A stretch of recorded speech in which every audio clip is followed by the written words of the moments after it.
Yeah, good morning, everyone. First off, I'd like to thank the members of the Supreme Student Council Federation who organized this webinar on sexual orientation and gender identity, expression, equality bill, or the Sogie bill. Um, you know, when I learned of this webinar that you have organized, I am very encouraged because I think that this is a statement that your group and your generation, the members of your generation and the members of your group are more open and ready to tackle and discuss some of the observations, implications, and practices associated with one's sexual orientation. If you're going to define what sexual orientation is and find out how many sexual orientation there are at this point, you'd be surprised that it's not only two or three or five. In fact, there are about 17 different sexual orientation. And if you're going to be more inquisitive, you'll find out that sexual orientation can be categorized in relation to whether they're dealing with emotions only or feelings, and oftentimes they're not expressed physically or manifested physically. And there are also some categories which would highlight that people value romanticism more than sexual expression, or when I say romanticism, the feeling of being romantic. So please excuse my use of the word romanticism. Okay, it's not. It shouldn't be the word. Okay, for this discussion. And one, if one will really be open, okay, about sexual orientation, one can say that there's nothing really problematic about having different sexual orientation, because generally what it means is that a person is interested. Sexual orientation defines the characteristics of the person one is interested in. Of course, it's associated with sex. And we know that when we talk about sex, the general category is a male and a female. And when we talk about traditional and conventional sexual orientation, there is this notion that if you're a girl, you should like a boy, and if you're a boy, vice versa, you should like a girl. But we know that this is not the only kind of sexual orientation, and there are others. Okay, say for example, a girl can like another girl, um, and a boy, okay, can like another boy. Of course, when we talk about these things, immediately there is a term associated uh, which differentiates the girl who likes the opposite sex with the girl who likes a person with the same sex. That example is the one that I'm going to use, and the term for that person is lesbian. In the same manner, the term for a guy liking another guy is associated with the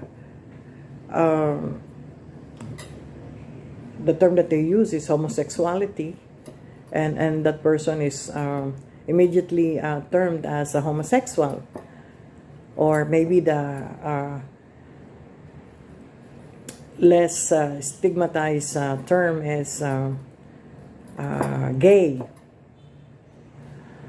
But these two additional categories actually are still, they can still be considered as conventional because and traditional because they have been in existence for so long. I mean, for decades and even hundreds of years, if we want to be more realistic about it.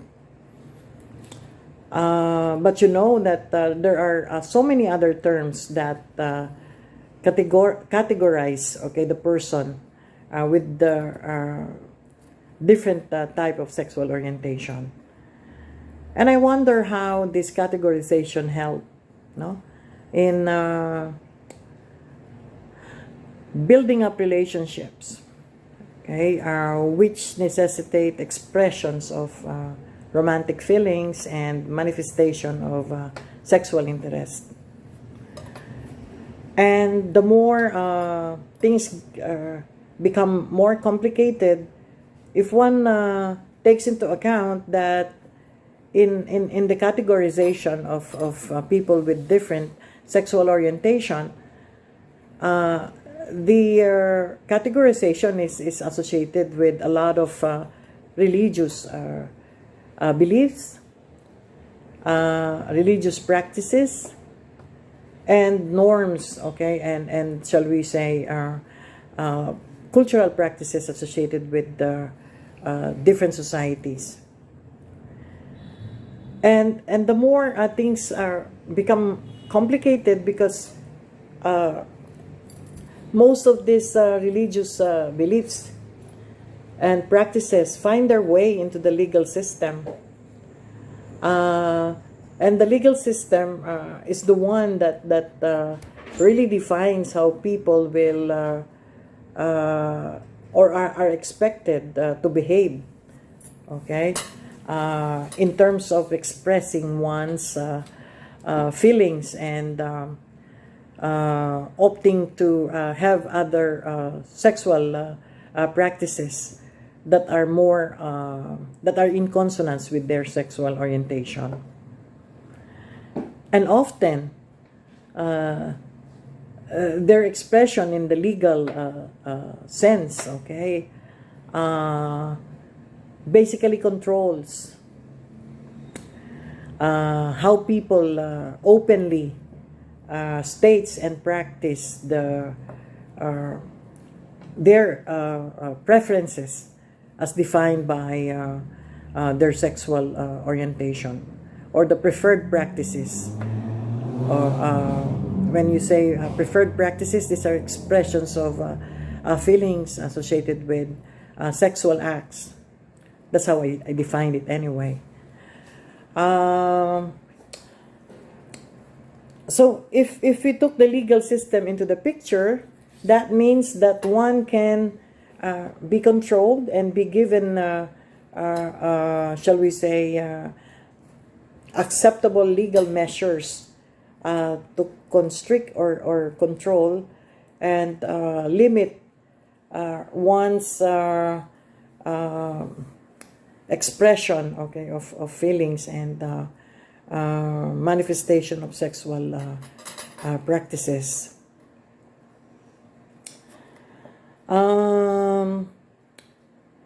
This is where the Sogie, okay, bill becomes very relevant,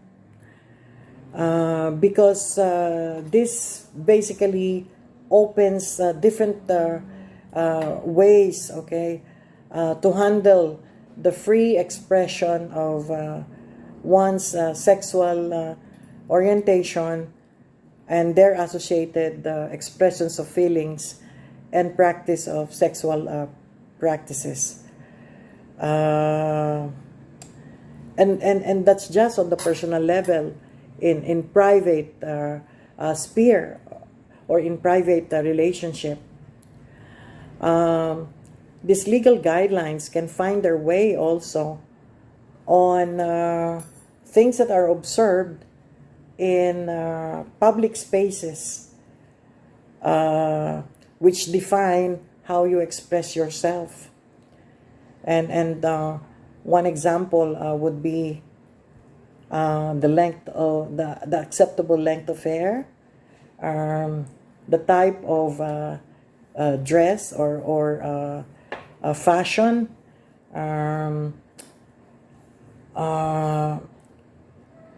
the behavior, body language, okay, that are associated with being a male or a female. And to a certain extent, this becomes a means for other people to discriminate other groups of people.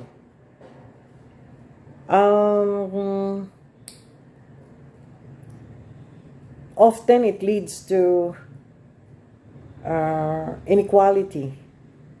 Inequality in the sense that a person cannot openly express oneself and one's feelings because there are prescribed norms or ways of behavior associated with a particular group or of people. And as a liberal person, I find this problematic because